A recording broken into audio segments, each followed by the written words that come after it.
Chamber is the duelist sentinel hybrid that we've all been waiting for. Here's how to play him as quick as possible. First up, we have Chamber's signature ability, Rendezvous. With this ability, Chamber places 2 anchors on the ground that he can teleport between.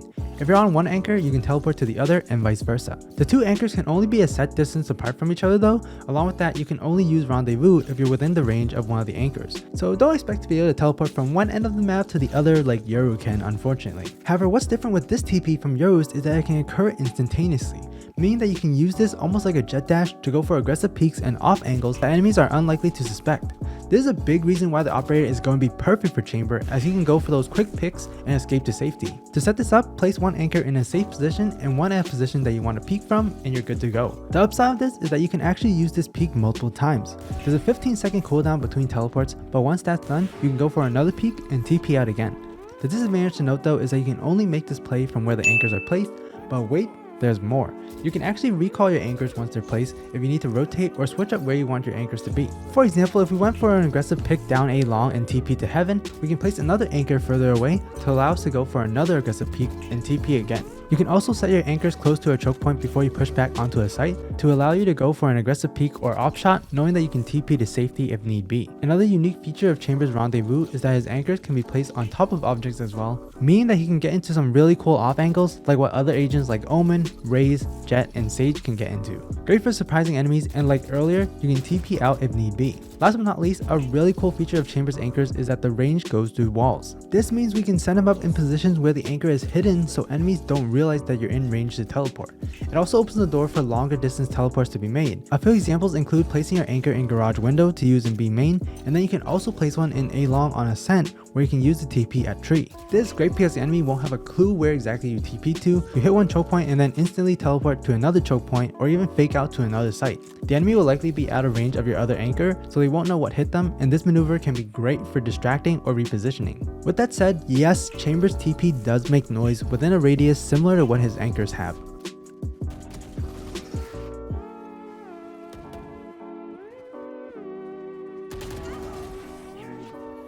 This means you won't really be able to go for an aggressive Omen-like play where you teleport behind enemy lines, since 1, it makes noise, and 2, there is a very long pull-out time before you can shoot after you teleport.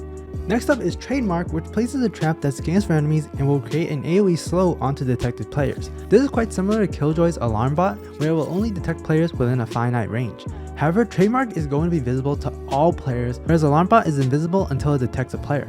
Like Alarm Bot, Trademark can also be destroyed, so placement is crucial to avoid it being spotted before he can do his thing. Another key feature of Trademark is that it actually places slows where the enemies are detected, not where the bot is placed. On the attack side, Trademark is best used for watching the flank or for placing onto choke points while defending the spike.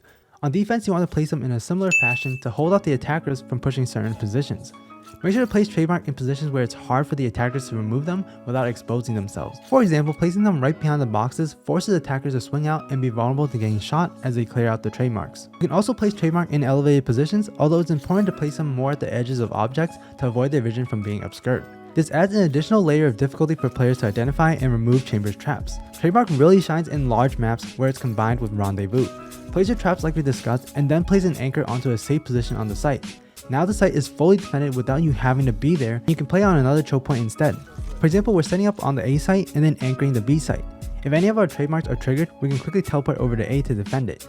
This allows us to defend 2 sites at once for the price of 1 player, thus allowing the rest of your team to then stack up elsewhere. Now that the fancy feat abilities are done, we got the weapons. Headhunter is essentially a buffed Sheriff. It has all the stats that the Sheriff has at close range, except Headhunter can scope in, which the Sheriff cannot do. And it doesn't have damage drop off. This essentially makes it almost like the Guardian, where you can one-tap enemies from insane distances. In the pistol round, I expect a common buy for Chamber to be light armor and 4 bullets onto Headhunter.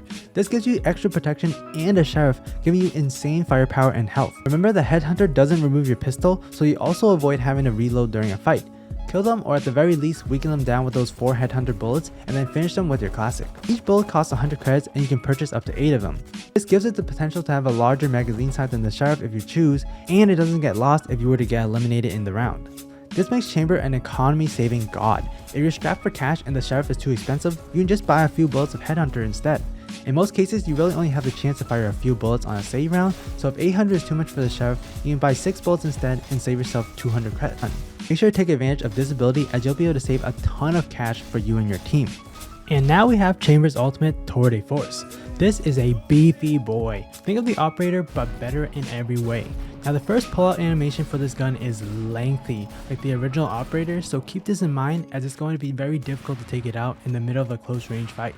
After that though, the pullout time is quite low, giving you the option to switch between it and your normal weapon if you need to. You only have 5 bullets with Tour de Force though, so keep this in mind when you're using it during a round as you want to make sure every bullet counts. Tour de Force shoots faster than the operator, however not fast enough to do instant quick scopes consecutively. You do need to wait a split second before scoping and shooting again to ensure accurate shots.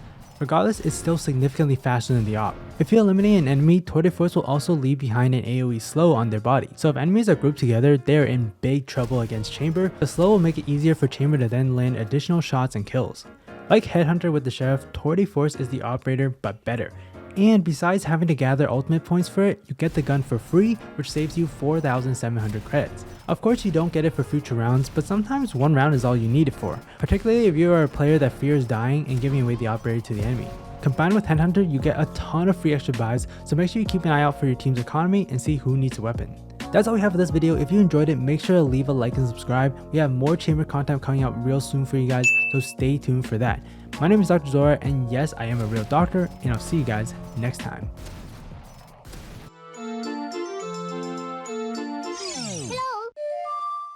Hello.